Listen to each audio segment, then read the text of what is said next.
Do you like cereal, specifically Cheerios? Have you ever related to and or envied the life of a pirate? As a kid, did you ever go to one of those places to get those kind of like really smooth rocks and they kind of told us it was supposed to be in like a riverbed anyway? Then you're a perfect candidate for Golbez, Crystal Collector. Golbez is a wizard that got access to a bedazzler. They realized shiny rocks make everything better. I have a distinct memory of my sister bedazzling my first ever Magic the Gathering deck box. If I still had that, if I could find it, this deck would go inside. You may think I'm playing this up, but let's talk about reality for a moment. When you are playing Golbez, you are playing a lot of artifacts. Whenever an artifact enters the battlefield, you get to surveil one. If you got 4 or more in your end step, you put a creature from your graveyard in your hand. If you got 8 or more, people lose life to the power of the creature. Now just imagine this. This is what this game is going to look like. You are going to be sitting on your side of the table amongst 3 other, most likely adults, covering your playmat in shiny rocks. You have become the Bedazzle girl from middle school. This is you now, and you are going to become a queen. Let me make this very clear. There are very wrong ways to play Golbez. Rocks put things in our graveyard. That means we need to have things in our deck we want in our graveyard. That means things need to be useful once they are there. So many people have looked at this deck and go, oh,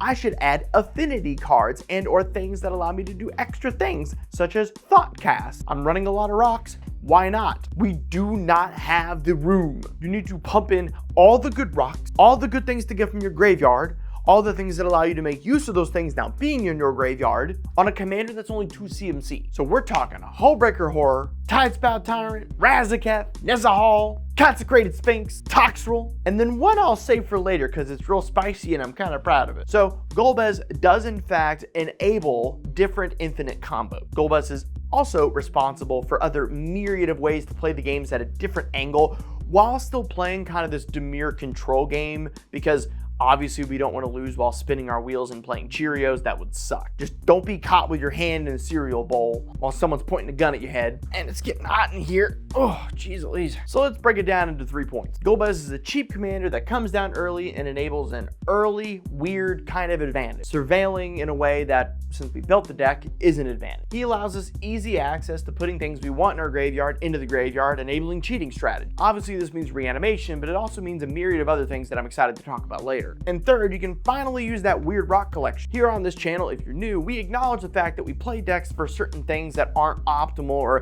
the reason this deck is good, but the fact is, Golbez gets to play a lot of artifacts. If you are akin or alike to artifact strategies, you found a really cool commander, and I would love to see it pushed and see good play in CEDH. Obviously, it's too new to tell if, Golbez is really going to be a CEDH commander, but we're building it to the best of its ability to see if it can. So let's go over all the combos I've jammed into this deck. Numeral uno. Hullbreaker Horror and Tidespout Tyrant get to infinitely mill our library, allowing us to cast Thassa's from graveyard with Dread Return. Let me explain. Let's say it's turn 2 and you have Golbez out. You cast the Mox Amber. It surveils Hullbreaker Horror into your graveyard. On the next turn, you cast Reanimate targeting Hullbreaker Horror. Hullbreaker Horror enters, and then you cast a Soul Ring. Soul Ring enters, you surveil through Golbez, Hullbreaker Horror triggers, and then you put back the Mox Amber in your hand. You repeat this process, infinitely gaining mana and infinitely milling your library through the surveil triggers that you get through Golbez. Eventually, you mill Narcomoeba, and then you sack all 3 with Dread Return as a cost, and bring back Thassa's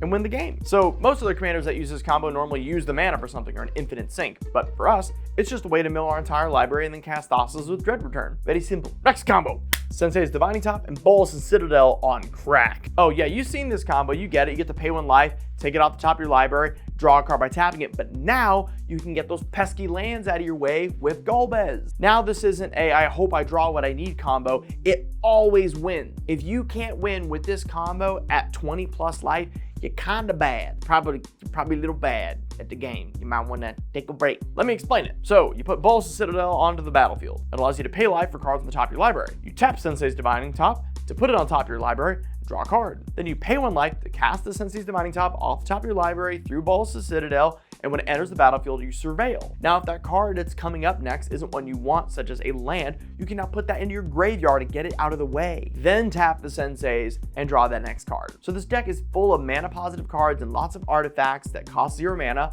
You're gonna be able to play those off the top of your library, which will trigger Golbez, which will allow you to surveil the lands out of your way and continue to turbo through your deck for a win, normally finding Thassa's Demonic Consultation. Next, due to the fact we're playing so many mana rocks, I opted to put Urza in the deck. When you play him, he's normally just a value engine. So when we play Isochron Scepter, an Imprint and Dramatic Reversal, we can infinitely pump into Urza. None of these cards are dead in the deck. One of my wins on Golbez actually happened because I did a Isochron Scepter and I actually imprinted Vampiric Tutor under it. This allowed me to put Hullbreaker Horror to the top of my library, and then during that turn, I played an artifact, which allows me to mill it, and then on my next upkeep, I used it again to go get Reanimate and put it on top of my library and draw it for turn. So these being all independent from each other and being good in the deck makes this a good combo to lean into, and I like it. Now for some notable exclusions that you may want to put in the deck that I personally haven't. I've seen people running Displacer Kitten, allowing you to re-ETB things to get more triggers. I've seen people do creatures that allow you to get extra value out of playing an artifact by making more artifacts so you surveil more. I think leaning into this game plan is a little bit too mana intensive most of the time, and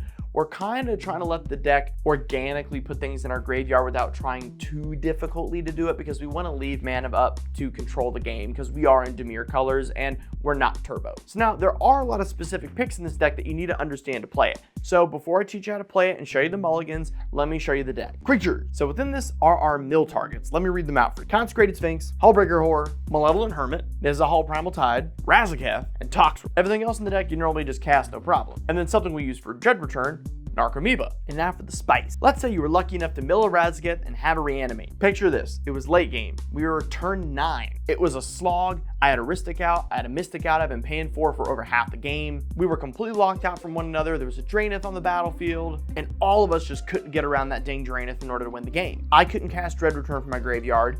The other players couldn't use their breach, and no one could get rid of the dang thing. At this point, I had, and I quote, 16 artifacts on my battlefield. Life totals at this point were around like 20-ish, everybody, maybe lower. There had been a little bit of swinging, little Orcish Bowmaster action that had been taken care of, and I reanimated Razaketh, which gets around Draenith. I'm not casting it from my graveyard. I sacrificed Golbez to Razaketh, it being my only other creature on the battlefield, and I got Cyber Drive Awakener. For those of you not aware of this, I don't have to read it. This is Artifact Craterhoof. It turns all of your artifacts into flying 4/4s. I then swung out and killed everybody. Another way to use this though, outside of just swinging out, because that's kind of niche, is the fact that now all of your artifacts are creatures, so you can pay 2 life to sacrifice them to Razaketh and continually go get things out of your deck you want to protect or make it a win very easy, such as mana, defense grid, counter spells, and then your actual combo. Next is Emery, nice little tech, gets things out of your deck really easily. My favorite thing to do with Emery, caster, next turn, I play an Urza's Bauble, crack it, tap her,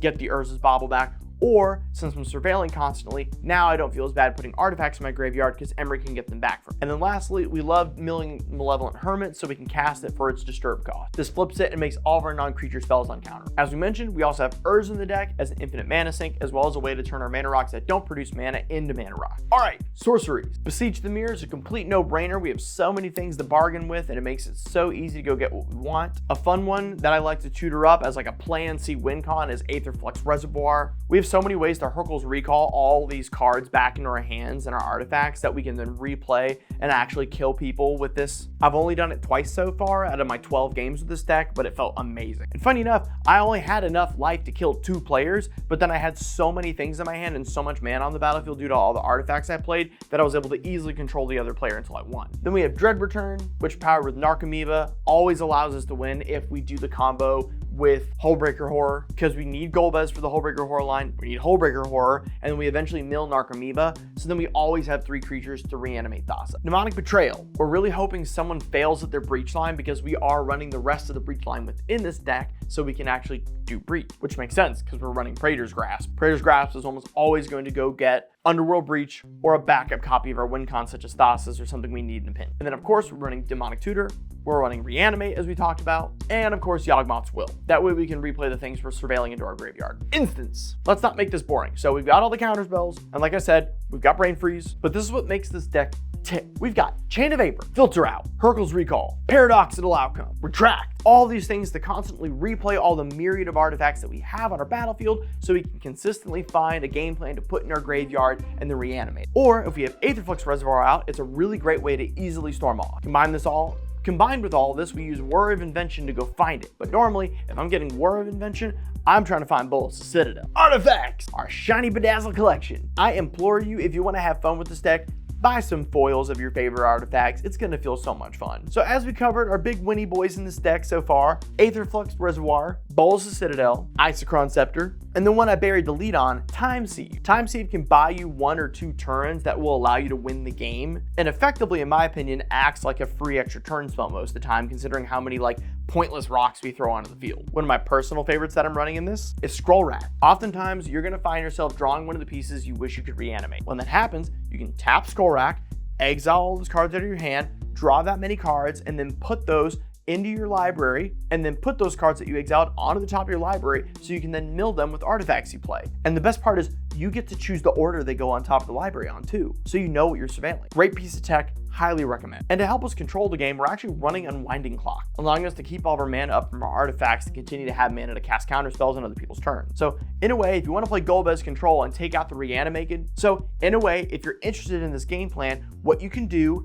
is run Unwinding Clock almost as a win con and replace all the reanimation portions of this deck with more control elements, adding in counter spells and ways to interact with the game. That is a slower method I wouldn't recommend in this current meta. Enchantments. So we've got Animate Dead, Dance of the Dead, and Necromancy. Should be pretty obvious what these do by now. And then, just like Unwinding Clock, we're playing Unstoppable Planet in order to have mana on other people's turns in order to interact. Of course, we're on Mystic, we're on Ristic, and it wouldn't be a Dimir deck without Necropotent. Come on. I can understand not running Necropotence in the sense that it allows the cards that you're surveilling not to go to your graveyard, but I'd like to remind you, although Necropotence says the cards you discard go to your exile instead of your graveyard, Surveil won't do that, so don't worry, it's not a non-bow. Lands! This deck plays 2 artifacts lands that will activate Golbez, and then of course with this many artifacts in our deck, we're running Mishra's Workshop. No duh. So finally, what kind of hand should you keep in this deck? You're gonna want at least 1 fetch land and 1 other land, a free mana rock, and a reanimation effect. I think this is the core of a really good Golbez hand. The idea is turn 1,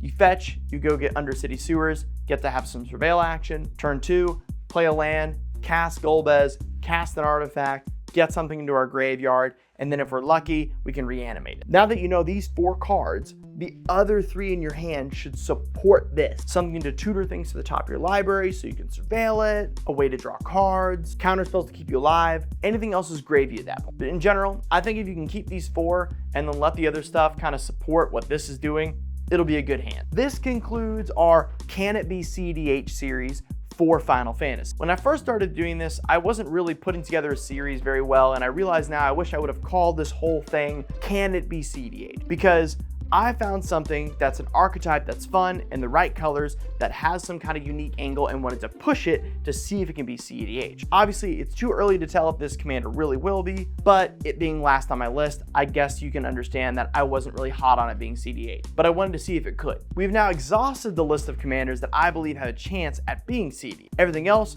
should be played at bracket 4 or lower. That being said, when I'm back from MagicCon Vegas this weekend, which if you're going, please come say hi. I'll be there as the co-host of Playing with Power. We'll be going into a brand new series where I teach you how to build decks from bracket 2 to bracket 4. Upgrade guides, budget guides, you name it, for all the most popular commanders, including the ones we've already talked about. But the CEDH content will keep flowing. There'll still be combo guides. I'll be going back through decks that are already popular and the way I play them and deck text for them, as well as some fun, unique content coming along the way. This Wednesday, you'll have a unique video into how I keep my deck collection. And this Friday, you guys are getting a brand new music video like normal. Thank you guys so much for, at this moment, 9,212 subscribers. We have grown over 2,000 subscribers this month. I cannot believe I'm watching my dream come true. So if you're already subscribed, if you're already here, or you're subscribing this video, you are officially here in my first month of YouTube trying to make it as a full-time YouTuber. You guys are the best. Thank you so much, and I can't wait to see you next video. See you guys.